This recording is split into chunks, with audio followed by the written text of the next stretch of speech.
this pair and the yen in general this week due to the risk-off aggressive move in this particular pair.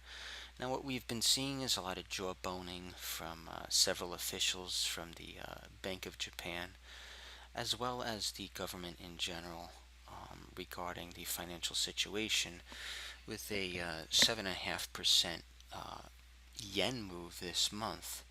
It's pretty substantial, and when we see moves to this degree, we often see some problems with the economy in general, because large, fast moves in either direction just aren't good for the overall economy.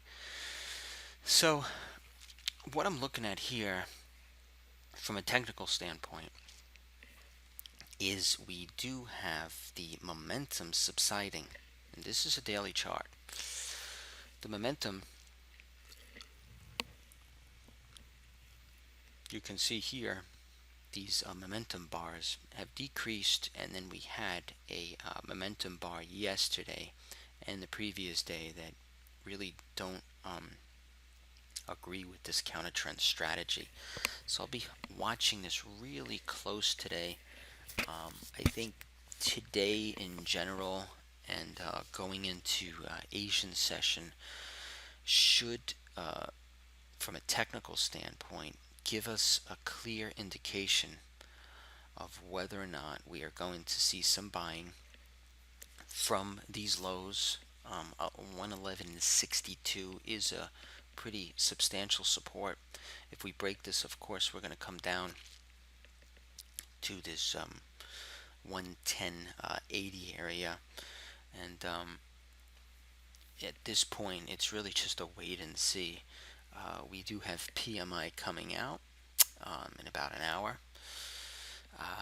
That should provide some dollar movement in either direction. We also have some Fed announcements, Fed speakers, so to speak. So we should see some movement one way or another on this pair and in the dollar index in general.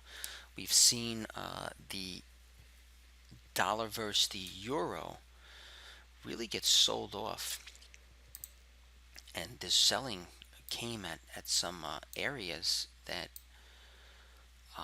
many believe there would be a bounce. Now, 109.50 is one of those areas. You can see that we held that so far. So 109.50, and basically this, if we kind of just draw right there, um, that's basically the area where many of these candles topped out. So I'll be watching the 109.50 area today, see if we get a bounce on that dollar versus the the euro versus the dollar, and then of course we have that dollar versus the yen that we'll also be watching. Really hard to say at this point, but definitely some really good moves in general that have been going on in Forex. We had a great trade on that dollar versus the yen beginning of the week, and that was short. Everybody enjoy your day, and I wish you all the best in trading. I'll update this trade in the next few days. You take care.